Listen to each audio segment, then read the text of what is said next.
प्यारे बच्चों नमस्कार। वर्तिका स्टडी सेंटर में आपका स्वागत है। आज के सेशन में हम लेकर के आए हैं कक्षा 12 भौतिक विज्ञान का पाठ 2 वैद्युत फ्लक्स तथा गॉस की प्रमेय पर आधारित आंकिक प्रश्न जो एनसीईआरटी बेस्ड क्वेश्चन है उनको हम हल करेंगे। तो इसमें देखिए पहला क्वेश्चन है 10⁻⁷ कूलाम का एक बिंदु आवेश 1 मीटर भुजा वाले घन के केंद्र पर स्थित है। घन के संपूर्ण पृष्ठ से गुजरने वाला वैद्युत फ्लक्स का मान ज्ञात कीजिए। यदि आवेश केंद्र पर नहीं है तो वैद्युत फ्लक्स कितना होगा वो आपको निकालना है। तो देखिए यहाँ पर Q का मान दिया हुआ है, तो Q बराबर आप लिखेंगे Q बराबर 10⁻⁷ कूलाम।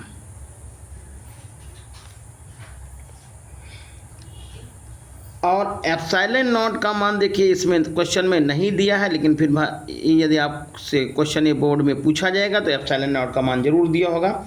आपको लिखना पड़ेगा 8.85 इंटू 10⁻⁻12 कूलाम स्क्वायर प्रति न्यूटन मीटर स्क्वायर। अब आपसे पूछा गया है कि इससे पृष्ठ से गुजरने वाले वैद्युत फ्लक्स का मान बताइए। तो गॉस की प्रमेय यहाँ पर लगा दीजिए। तो गॉस की प्रमेय क्या होती है? गॉस की प्रमेय के अनुसार फाई ई बराबर Q upon epsilon not. Q का मान लिख लीजिए 10⁻⁷ और एप्सिलॉन नॉट का मान लिखेंगे 8.85 इंटू 10⁻⁻12। ऊपर पहले बात तो दशमलव हटाएंगे तो यहाँ पर 2 जीरो बढ़ाएंगे और ये हो जाएगा 100 और ये 10⁻⁻12 ऊपर जाएगा तो ये हो जाएगा +12 और 10⁻⁻7 पहले से लिखा हुआ 10⁻⁻7 लिख देंगे और 885 हो गया। यहाँ पर देखिए 100 लिख दीजिएगा। 10 की पावर यहाँ पर 12 में से 7 निकल जाएगा तो ये 5 हो जाएगा और 885 बटे में आ जाएगा। यहाँ पर एक पावर जो है घटा दीजिए और 1 जीरो यानी कि 1000 लिख दीजिए। 10 की पावर कितना लिखिए? -4। 10 की पावर 4 ही हो जाएगा और बटे हो जाएगा 885। भाग करेंगे तो ये भाग हो जाएगा 1.13 और आंसर मिल जाएगा आपका 1.13 गुणे 10 की power 4 newton metre square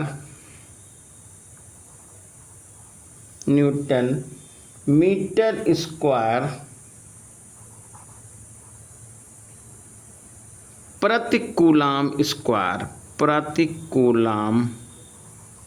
square newton metre square प्रति कूलाम स्क्वायर। अब ये जो है संपूर्ण बंद पृष्ठ से गुजरने वाला परिवृद्ध जो वैद्युत फ्लक्स है वो उसकी आवेश की स्थिति पर निर्भर नहीं करेगा। तो देखिए ये आवेश घन जैसे ये बना हुआ है तो घन के केंद्र पर रखा हो और चाहे कहीं पर अलग रखा हो, परिबद्ध आवेश जो है वैद्युत फ्लक्स पर कोई प्रभाव नहीं पड़ेगा। जैसे ये आवेश इसके भीतर कहीं भी रखा हो, ये घन के भीतर कहीं भी रखा हो, तो फ्लक्स पर कोई प्रभाव नहीं पड़ेगा। यानी कि वैद्युत फ्लक्स जो होगा वो आवेश की सिचुएशन पर निर्भर नहीं करता है। अगला क्वेश्चन है, एक समान रूप से आवेशित 2 मीटर त्रिज्या वाले गोलीय चालक पर आवेश का पृष्ठ घनत्व सिग्मा बराबर 80 माइक्रोकूलाम प्रति मीटर स्क्वायर है। चालक से निकलने वाला कुल वैद्युत फ्लक्स का मान बताइए। एप्सिलॉन नॉट का मान 8.85 × 10⁻⁻12 कूलाम स्क्वायर प्रति न्यूटन मीटर स्क्वायर दिया हुआ है। तो देखिए यहाँ पर त्रिज्या दे रखी है, तो आवेशित चालक की त्रिज्या, इसको हम R से लिख देते हैं। R बराबर 2.0 यानी कि 2 मीटर। आवेश का पृष्ठ घनत्व जिसको सिग्मा से कहा गया है, तो सिग्मा बराबर 80 लिखा, माइक्रो है 10⁻⁻6 से गुणा किया और ये बदल गया कूलाम में और लिख दिया प्रति मीटर स्क्वायर। आपको वैद्युत फ्लक्स का मान निकालना है। इससे चालक से निकलने वाला कुल वैद्युत फ्लक्स फाई ई बराबर क्वेश्चन मार्क। अब जो गॉस की प्रमेय होती है, गॉस की प्रमेय के अनुसार, गॉस की प्रमेय के अनुसार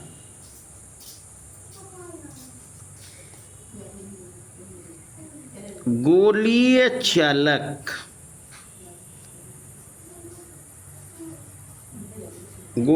चालक से निकलने वाला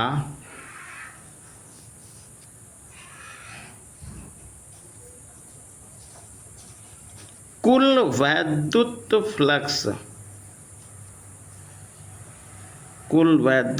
फ्लक्स, यहाँ पर हम लिखेंगे फाई ई बराबर Q अपान एप्सिलॉन नॉट। अब देखिए यहाँ पर एप्सिलॉन नॉट का मान दिया है लेकिन Q का मान नहीं दिया है, तो ये आपको फार्मूला पहले बताया गया है।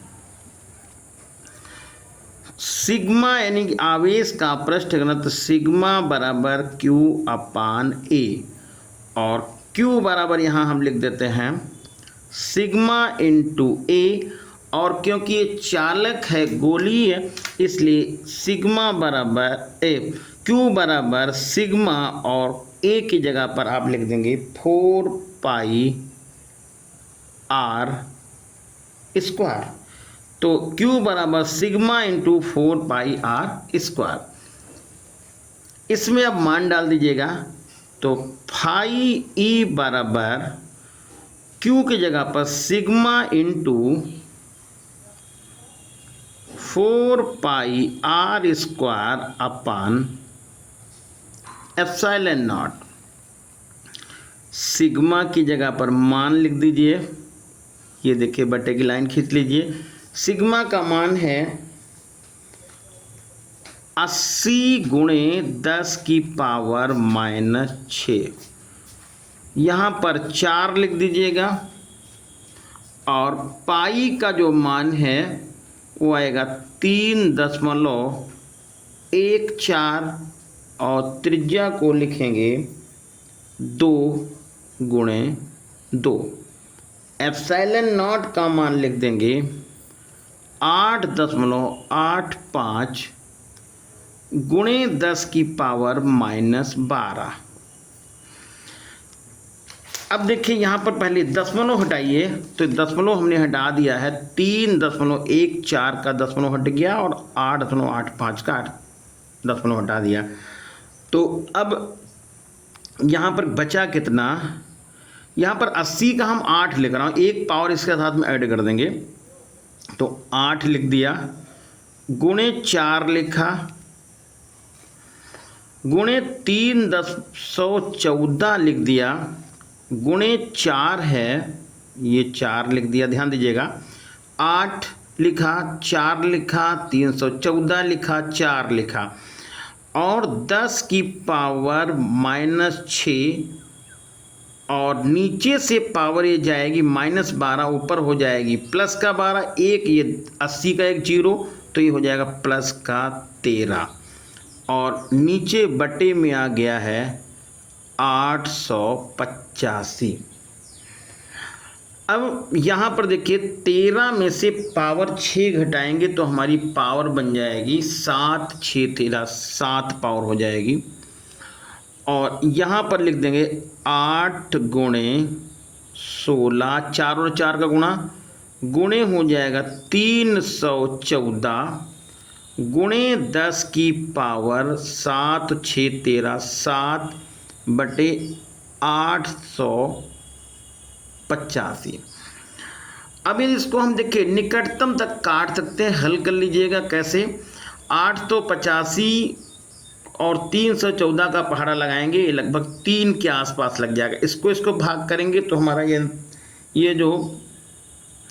2 के करीब आंसर मिल जाएगा। इस तरह से इसको जब पूरा हम हल करेंगे तो ये जो आंसर आ जाएगा आपका, वो आंसर होगा 4.54 गुणे 10 की पावर 8 न्यूटन मीटर स्क्वायर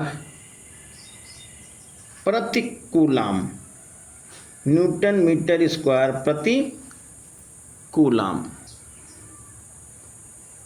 प्रति कूलाम। तो इस तरह से ये आपका क्वेश्चन हल हो गया। इसके पहले वाले क्वेश्चन में जरा थोड़ा सा ध्यान दीजिएगा, तो थोड़ा गलती हो गई है। यहाँ पर मात्रक हमने लिखा है फाई ई का जो मात्रक लिख गया है न्यूटन मीटर स्क्वायर प्रति कूलाम स्क्वायर, गलती से लिख गया है। इसको आप न्यूटन मीटर स्क्वायर प्रति कूलाम समझेंगे। चलिए अगला क्वेश्चन देखते हैं। अगला क्वेश्चन है 4500 फ्लक्स रेखाएं किसी निश्चित आयतन के क्षेत्र में भीतर जा रही हैं तथा 2500 फ्लक्स रेखाएं उस क्षेत्र से बाहर निकल रही हैं। उस क्षेत्र के भीतर आवेश का मान कितना है वो आपको निकालना है। देखिए क्षेत्र से बाहर निकलने वाला कुल फ्लक्स कितना है, 4500 बल रेखाएं तो निश्चित क्षेत्र के भीतर जा रही हैं, और यहाँ से 2500 जो है बल रेखाएं बाहर निकल रही हैं। 2500 बल रेखाएं उस क्षेत्र से बाहर निकल रही हैं। तो क्षेत्र से बाहर निकलने वाला कुल फ्लक्स, तो यहाँ लिखेंगे क्षेत्र से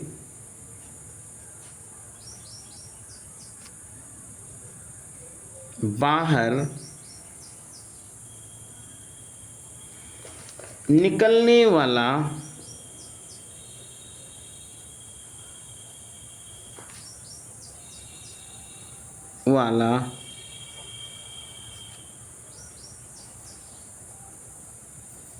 कुल फ्लक्स, तो यहाँ हम लिख लेते हैं फाई ई बराबर क्षेत्र से बाहर निकलने वाली बल रेखाओं की संख्या कितनी है, क्षेत्र से बाहर निकलने वाली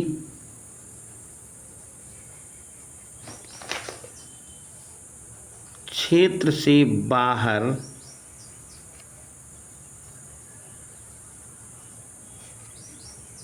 निकलने वाली बल रेखाओं की संख्या, इसमें से घटा दीजिएगा क्षेत्र के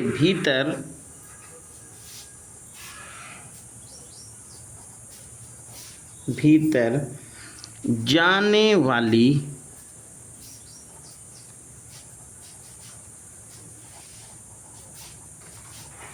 बल रेखाओं की संख्या।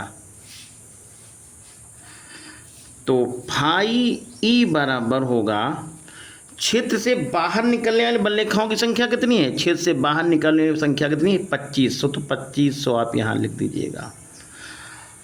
और क्षेत्र के भीतर आने वाली बल रेखाओं की संख्या कितनी होगी 4500, तो ये टोटल संख्या आपको मिल गई -2000। ये संख्याएं मिल गई -2000। इसका मतलब ये हो गया कि देखिए प्लस आवेश से वैद्युत क्षेत्र की तीव्रताएं दूर निकलती है, माइनस की ओर होती हैं।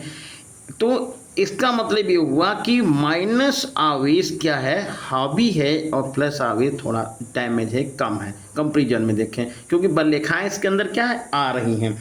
तो अब यहाँ पर क्या लिखेंगे, गॉस की प्रमेय, गॉस की प्रमेय, फाई ई बराबर क्यू अपान एप्सिलॉन नॉट। हमको निकालना है आवेश, तो क्यू बराबर हो जाएगा phi into epsilon naught. Phi की वैल्यू कितनी है, माइनस है 2000, तो आप लिख लीजिए माइनस का 2000, और एप्सिलॉन नॉट का मान क्वेश्चन में इस दिया हुआ था, उसी के अकॉर्डिंग हम लिख देंगे 8.9 गुणे 10 की पावर -12। इनको हल करेंगे तो आंसर मिल जाएगा -1.78। देखिए 2 से गुणा के 2 9 18 हो गया, 2 3 16 और 17 हो गया, गुणे 10 की पावर, ये इसमें से पावर घटा देंगे तो -8 और कूलाम, ये आंसर आपको पता चल जाएगा। अब अतः क्षेत्र के भीतर, यानी जो क्षेत्र के भीतर माइनस आवेश रखा हुआ है, इसलिए ये बात स्पष्ट होती है। क्यों? क्योंकि बलरेखाएं उससे जो है उसके भीतर आ रही हैं। अतः क्षेत्र के भीतर, क्षेत्र के भीतर, क्षेत्र के भीतर 1.78 इंटू 10 की पावर -8 कूलाम का ऋण आवेश, कूलाम का ऋण आवेश, ऋण आवेश स्थित है, स्थित है। यानी कि ये जो है बलरेखाएं उसके अंदर आ रही थी, इस -2000 आई, तो इसलिए यहाँ पर ये दिखाएंगे कि इस पर जो है माइनस का ऋण आवेश उसके भीतर कहीं स्थित है। अगला क्वेश्चन देखते हैं। वैद्युत स्थैतिक क्षेत्र कैपिटल E बराबर 2I unit vector plus 4J unit vector plus 7K unit vector में रखने पर पृष्ठ वेक्टर A बराबर 10J से होकर कितना वैद्युत फ्लक्स बाहर आएगा। ये बहुत छोटा क्वेश्चन है लेकिन इम्पॉर्टेंट क्वेश्चन है। तो यहाँ पर जो दिया हुआ है E बराबर, आप नोट करिएगा, कैपिटल E वेक्टर बराबर 2I plus 4J plus 7K, ये यूनिट वेक्टर हो गया। और दिया हुआ है पृष्ठ, इनकी जो क्षेत्रफल वेक्टर दिया हुआ है वो A वेक्टर बराबर है 10J यूनिट वेक्टर। वैद्युत फ्लक्स निकालना है, वैद्युत फ्लक्स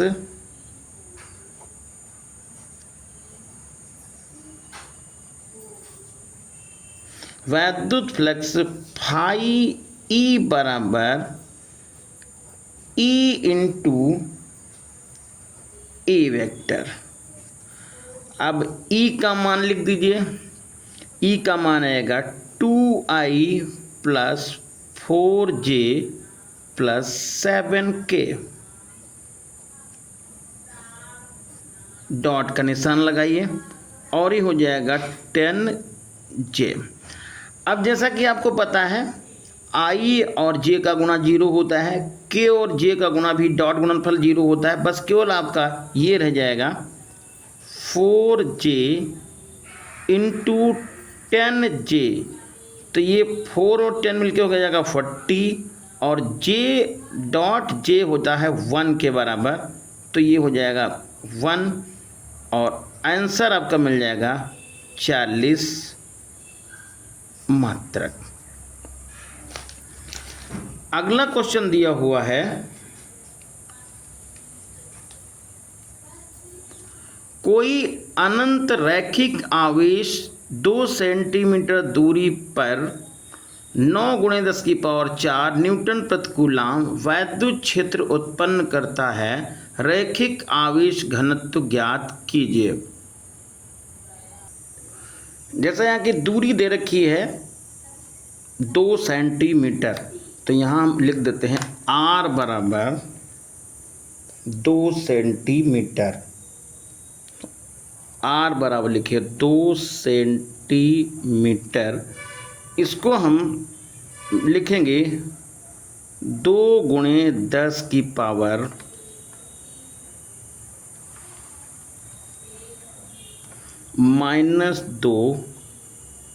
मीटर। ही हो गया, दूरी मालूम हो गई।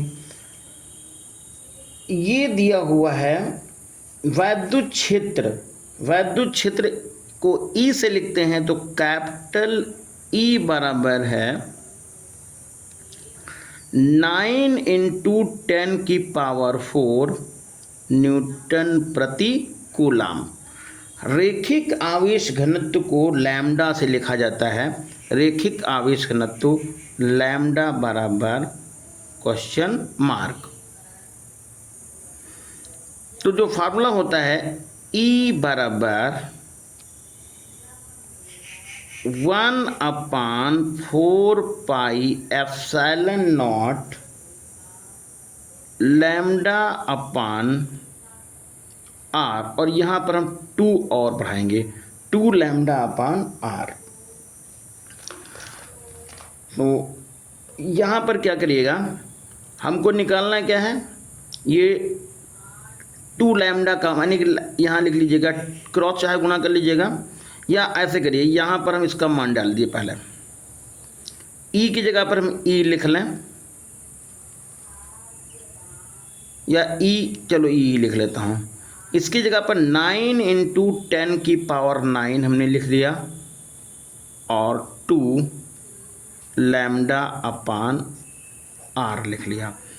तो ये हो जाएगा 2 लैम्डा गुणे 9×10⁹, ऐसे देखिए क्या है 2 लैम्डा इंटू 9×10⁹, और बराबर हो जाएगा E/r।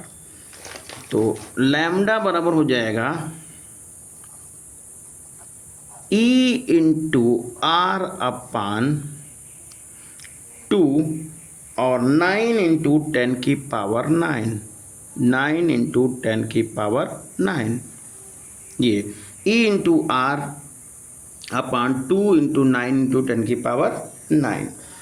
अब मान डाल दीजिएगा यहाँ पर। E का मान कितना है, 9×10⁴ है, और R की जगह पर 2×10⁻² है, और 2×9×10⁻9 है। तो ये 9 से 9 कट गया, 2 से 2 कट गया। अब यहाँ पर कितना आएगा देखिए, ये ऊपर ले जाएंगे तो हमारे पास आ जाएगा -9,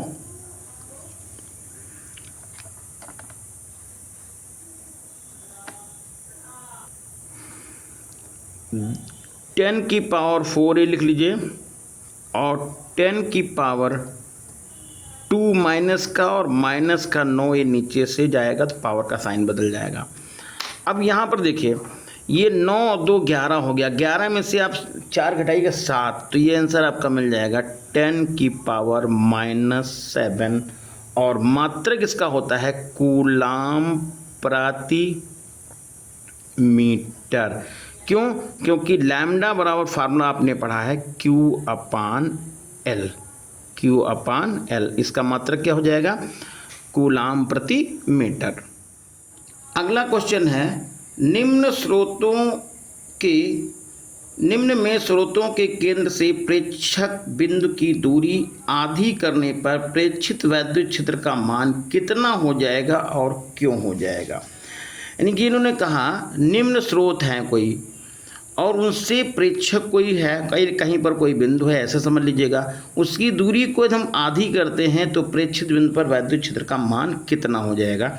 सबसे पहले यहाँ पर बात की है बिंदु आवेश की। तो जैसे मान लीजिए यहाँ पर कोई बिंदु आवेश है, ये बिंदु आवेश हमने जैसे मान लीजिए Q रख दिया है, और इससे पहले R दूरी पर कोई बिंदु P था, वहाँ पर वैद्युत क्षेत्र की तीव्रता कुछ थी। अब कह रहे हैं कि इस दूरी को घटा के हम आधा कर देते हैं, यानी यहाँ पर आधा करने का मतलब एक दूरी को Q पर मान लिया, दूरी Q हो गई। ये जो है ये पहले बिंदु R पे था, Q आवेश R पे रखा था, बिंदु P तक दूरी थी। अब यहाँ से दूरी हमने क्या कर दी है Q, वो आधी कर दी, RP दूरी की हमने आधी की है, तो वैद्युत क्षेत्र की तीव्रता पर क्या प्रभाव पड़ेगा। तो जैसा कि आपको पता है किसी बिंदु आवेश के कारण किसी बिंदु पर वैद्युत क्षेत्र की तीव्रता का जो फार्मूला होता है E बराबर होता है 1/4 पाई एप्सिलॉन नॉट और Q अपान R स्क्वायर। देखिए आवेश में तो कोई कमी ज़्यादा की नहीं गई है, तो हम ऐसे बोल सकते हैं कि E समानुपाती हो जाएगा 1/R स्क्वायर।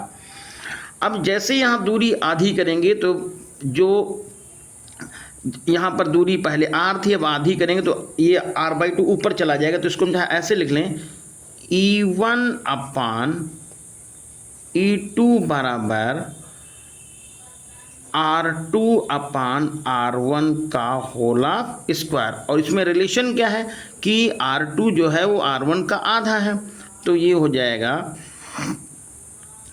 ये R1/2 कह देंगे।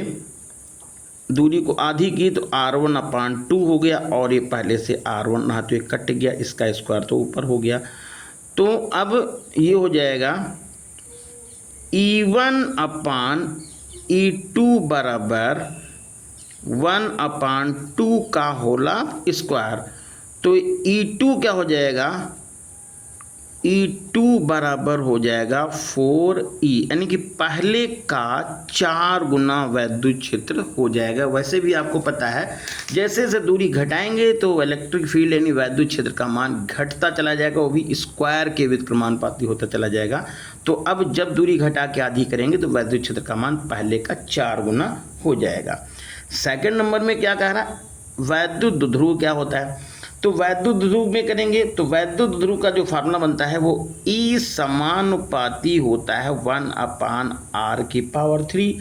अब R⁻3 है तो ये हो जाएगा आपका E1/E2 बराबर हो जाएगा, ये हो जाएगा R2/R1 की होल पावर 3।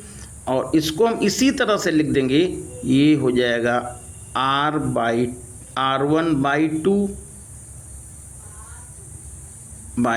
ये होला की पावर 3 लगाएंगे, R1 तो कट गया।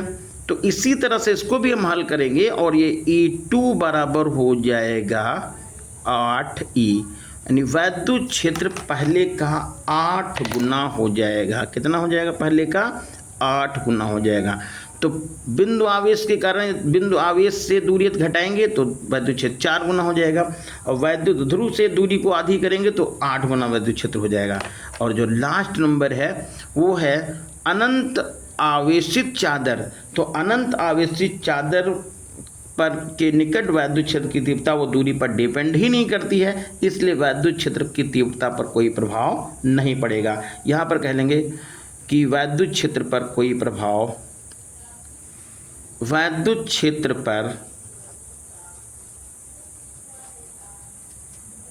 की तीव्रता पर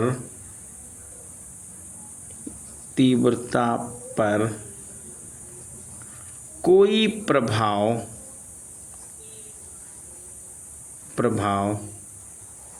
नहीं पड़ेगा। अगला जो क्वेश्चन है, अगला क्वेश्चन है धातु की एक बड़ी पतली 2 प्लेटें एक दूसरे के समीप और समांतर हैं। प्लेटों पर आवेश का पृष्ठ घनत्व 1.77 × 10⁻⁻11 कूलाम प्रति मीटर स्क्वायर तथा विपरीत चिन्हों के हैं, प्लेटों के बीच में वैद्युत क्षेत्र की तीव्रता बताइए। तो ये देखिए आवेश के पृष्ठघनों को सिग्मा से लिखते हैं, तो सिग्मा बराबर लिया हुआ है 1.77 गुणे 10 की पावर -11 कूलाम प्रति मीटर स्क्वायर। और यहाँ पर निकालना है वैद्युत क्षेत्र की तीव्रता E बराबर क्वेश्चन मार्क। जैसा कि आपको पता है दो समांतर प्लेटों के बीच में वैद्युत क्षेत्र की तीव्रता E बराबर होता है सिग्मा अपान एप्सिलॉन नॉट।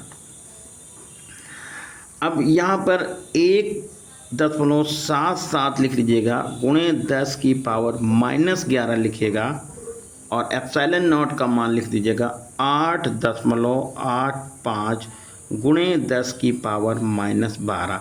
दशमलव हटा दिए ऊपर ले जाइए तो हो जाएगा 117 और 885। 10 की पावर है -11 और 10 की पावर ये हो जाएगा प्लस का 12। जैसा कि आप यहाँ पर देख पा रहे हैं तो 12 में से 1 घटा देंगे तो 12 में से 11 घटाएंगे 1 बचेगा, तो ये बच जाएगा आपका 1770/885। भाग कर देंगे तो 2 आंसर आपको मिल जाएगा और आंसर आपका मिलेगा 2 न्यूटन प्रति कूलाम। 2 न्यूटन प्रति कूलाम। तो ये था आज का सेशन। कैसा लगा कमेंट करके बताइएगा। प्लीज़ चैनल को शेयर कीजिए, सब्सक्राइब कीजिए। धन्यवाद।